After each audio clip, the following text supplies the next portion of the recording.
Bonjour tout le monde. Donc, avant de commencer notre capsule sur la matière du cours, qui est le thème sur la température et les changements d'état, on va faire notre petite tâche du jour sur le volume. Alors, dans ma situation, tu découvres, en creusant dans la terre, une roche avec des reflets métalliques jaunâtres. À l'aide d'un vase trop plein, tu mesures le volume de cette roche. Voici les résultats. Donc, tu as transféré l'eau dans un cylindre gradué. Quel est le volume de cette roche? N'oublie pas les unités. Et je veux savoir si tu peux déterminer avec le volume s'il s'agit d'or et pourquoi. Donc, si tu veux pas les réponses tout de suite parce que tu veux réfléchir, fais pause. Sinon, voici la réponse. Donc, ici, j'ai mon volume initial qui est de 8.1, 0.2, 0.3, 0.4. C'est 8.4. C'est pas 8.5 parce que le ménisque arrive à 8.4. Donc, bien important, faites attention à cette erreur-là. Et mon volume final est de 18.4 ml. Alors, 18.4 moins 8.4, ça fait 10. Alors, j'ai un volume de 10 ml.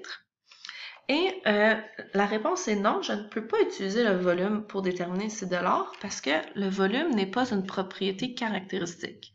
C'est-à-dire que le volume ne me permet pas d'identifier une substance parce que toutes les substances peuvent avoir 10 ml. C'est pas propre à une seule substance, ça, le fait de pouvoir avoir 10 ml. Alors, il faudrait que tu utilises autre chose, comme le point de fusion ou le point d'ébullition de l'or. Si tu n'as pas compris, viens me voir à mon bureau. C'est très important que tu poses des questions. On va commencer les notes de cours d'aujourd'hui sur la température et les états de la matière. Donc, la température, tout comme le volume, c'est une propriété non caractéristique. Parce que la température peut changer, premièrement, et deuxièmement, toutes les substances peuvent avoir une température de 15 degrés Celsius. C'est pas propre à une seule substance, ça. Ça fait qu'elle est non caractéristique. La température, en tant que définition scientifique, est un peu abstraite. Tout le monde sait c'est quoi la température.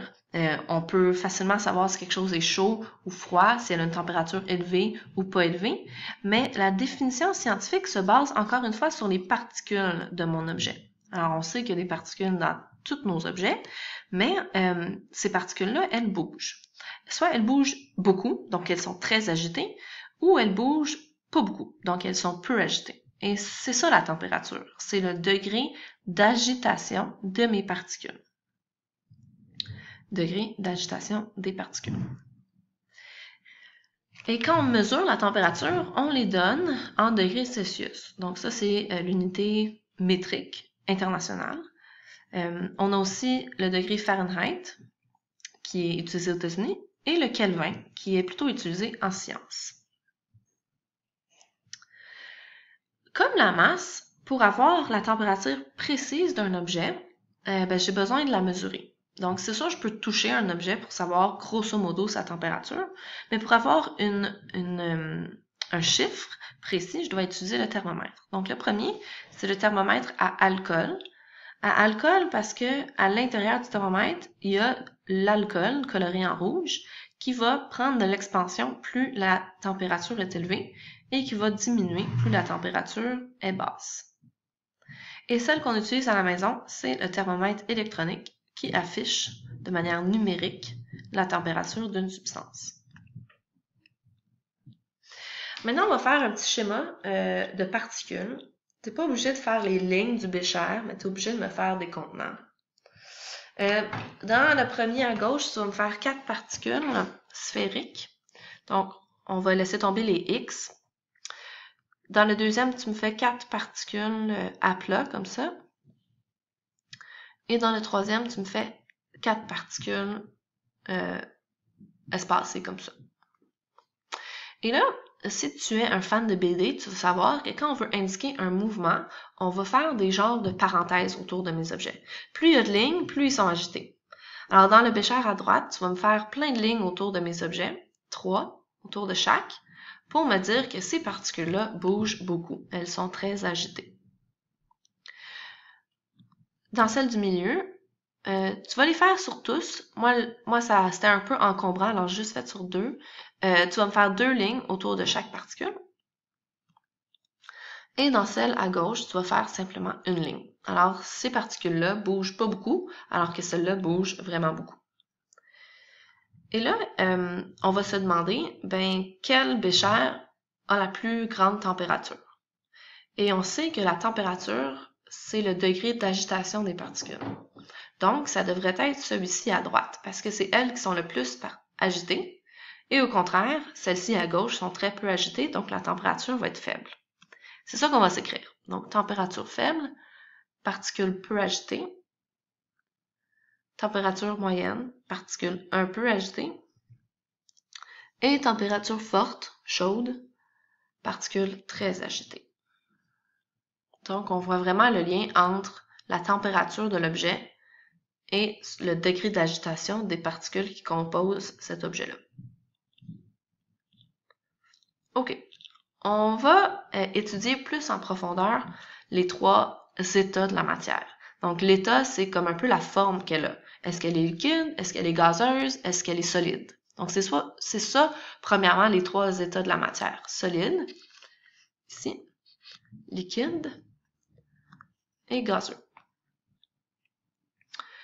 Et là, avant de les écrire, écoute comme il faut mes explications. Alors, un solide, voici comment je l'ai schématisé. Tu me fais ces schémas-là, s'il te plaît. Moi, je les ai mis dans un ballon jaugé. Alors ça, c'est le ballon jaugé. Je me suis dessiné un solide à 6 particules. Et comme tu peux voir, ce solide et tous les solides ont une forme définie. Ça veut dire que peu importe dans quel contenant je le mets, il va avoir la même forme. Il va garder une forme rectangulaire. C'est ça que ça veut dire défini. Le solide a aussi un volume défini. C'est-à-dire qu'il ne va pas changer, il ne va pas prendre plus ou moins d'espace. Même si je pèse fort, fort, fort sur mon solide, il va garder le même volume. Il ne va pas se comprimer. Et dans mes exemples, j'ai de la glace et un iPad. C'est sûr qu'il y a quelques exceptions. Par exemple, une éponge, c'est solide, mais le volume va diminuer quand je la compresse. On ne va pas virer fou avec ça. En général, le volume d'un solide est défini. Le liquide. Le liquide, il y a une forme indéfinie. Ça veut dire que le liquide va prendre la forme de son contenant. Alors, vous voyez, ça a épousé parfaitement la forme du contenant. Si je mets ce liquide-là dans une boîte en forme de cube, le liquide va prendre la forme d'un cube. Il va épouser la forme du contenant. C'est pour ça qu'on dit qu'il a une forme indéfinie, parce qu'elle peut changer. Cependant, tout comme le solide, il a un volume défini. Je ne peux pas comprimer un liquide. Je pèse fort, fort, fort sur le liquide, peut-être qu'il va changer de forme, mais il ne va pas devenir plus petit. Il ne va pas occuper moins d'espace. Donc, très important. Alors, les exemples, on a de l'eau liquide, du jus. J'ai écrit eau liquide parce que l'eau, elle peut être solide, donc en forme de glace, ou gazeuse en forme de vapeur d'eau. Le jus aussi, d'ailleurs. Et notre dernier état de la matière, c'est l'état gazeux. Dans mon image ici, le gaz, il est ici, juste à la sortie. Okay? Quand il commence à être coloré, ça, c'est des mini gouttelettes d'eau liquide, comme ça. Alors, si je veux parler de juste le gaz, c'est juste ici, la partie transparente. Donc, mon gaz, il a une forme indéfinie. Donc, il va prendre n'importe quelle forme, comme le liquide, il va prendre la forme du contenant. Et il a aussi un volume indéfini. Parce que lui, je peux le comprimer. Si je mets un bouchon, premièrement, pour pas que toutes mes particules s'envolent, et deuxièmement, si j'abaisse mon bouchon, je mets comme un genre de piston dedans, je peux comprimer mes particules pour qu'ils prennent un plus petit volume. C'est le seul état qui peut faire ça. C'est l'état gazeux. L'eau, quand elle devient gazeuse, on appelle ça de la vapeur d'eau. Un autre exemple de gaz, c'est du CO2, aussi appelé dioxyde de carbone. Alors voilà. Donc chaque état a des propriétés à lui, donc une forme indéfinie, une forme indéfinie, une forme définie, et un volume défini, puis un volume indéfini. Ça ne change jamais. À apprendre et à comprendre surtout. Maintenant qu'on a vu nos trois états, donc on a l'état gazeux, l'état liquide et l'état solide, on va regarder comment est-ce qu'une substance peut avoir les trois états différents. Donc, comme tu sais, l'eau liquide, quand il fait plus froid que 0, ben, ça devient un solide, donc soit sous forme de neige ou de glace. Et au contraire, quand on chauffe l'eau, elle devient à l'état gazeux. Donc, le premier qu'on va faire, c'est ce changement-là. Donc, quand ça devient de liquide à gazeux, on appelle ça la vaporisation ou l'évaporation. C'est les deux mots, ça signifie la même chose. Quand la glace, donc l'état solide, devient liquide, on appelle ça fusion. Et moi, mon exemple, c'est, ben pas mon exemple, mais mon aide-mémoire, c'est que fusion commence par un F, tout comme le mot fondre. Donc, la fusion, c'est quand ça fond. Alors, dans ces deux cas-là, j'ai besoin d'énergie. J'ai besoin de, par exemple, chauffer ma substance pour qu'elle devienne liquide. J'ai besoin d'encore plus la chauffer pour qu'elle devienne gazeuse. Le contraire s'appelle la solidification. Donc, si je passe de liquide à solide, je vais refroidir ma substance, je vais lui enlever de l'énergie et elle va se solidifier. Et si je passe de gazeux à liquide, elle va se condenser et ça s'appelle condensation solide. Maintenant, on a complètement ignoré la transformation solide à gazeuse parce que c'est elle la plus difficile un peu à comprendre. C'est que dans des circonstances spécifiques, un solide peut passer directement à l'état gazeux et un gaz peut passer directement à l'état solide. Quand ça passe directement à l'état solide, ça s'appelle condensation solide. Donc, comme celle-ci, et on spécifie en quoi ça se transforme. Donc, condensation liquide, ça devient un liquide. Condensation solide, ça devient un solide. Et quand on passe de solide à gazeux directement, ça a un nom un peu bizarre, c'est la sublimation. Ça se passe notamment avec la glace sèche. Ça, c'est un des exemples les plus connus de sublimation. Donc, on met de la glace, un type de glace dans de l'eau et ça va directement se transformer en gaz. Pour les exercices, je vais dire les réponses parce que je sais qu'il y a des petits fins finaux qui font juste regarder le texte et qui n'écoutent pas mes explications. Alors, le A de la glace fond au soleil, c'est de la fusion parce que ça fond. Donc, les deux commencent par F. Lorsqu'il fait froid dehors, de la buée se forme lorsqu'on expire. Alors ici, quand on expire un gaz et de la buée, ça c'est un liquide. Alors on parle de condensation liquide.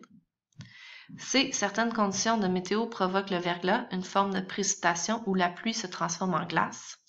Donc ici on est liquide et ici c'est solide, alors c'est de la solidification. Pour faire sécher son linge, Marie l'accroche dehors au soleil. Ici on a évaporation. Et E, Julie enlève le bouchon de son déodorant solide et en sent instantanément l'odeur. L'odeur est provoquée par les gaz, donc on passe de solide à gazeux, c'est de la sublimation. Ensuite, en cercle les changements d'état qui nécessitent de la chaleur, on a la fusion, la sublimation et l'évaporation.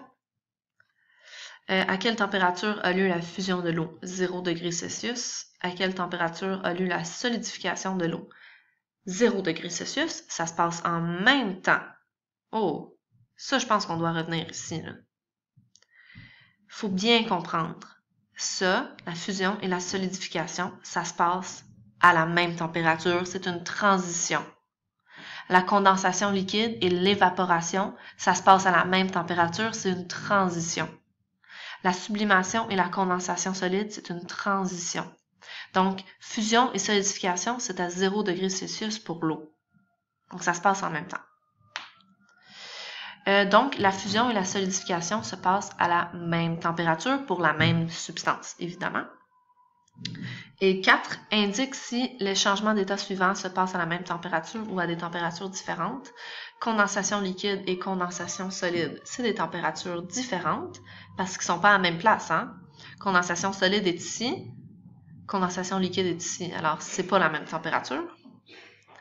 Sublimation et condensation solide, c'est la même température. Et vaporisation et solidification, c'est des températures différentes. Alors, avant d'écouter ces réponses-là, prenez le temps de les faire. Bien important pour votre compréhension. Bye bye!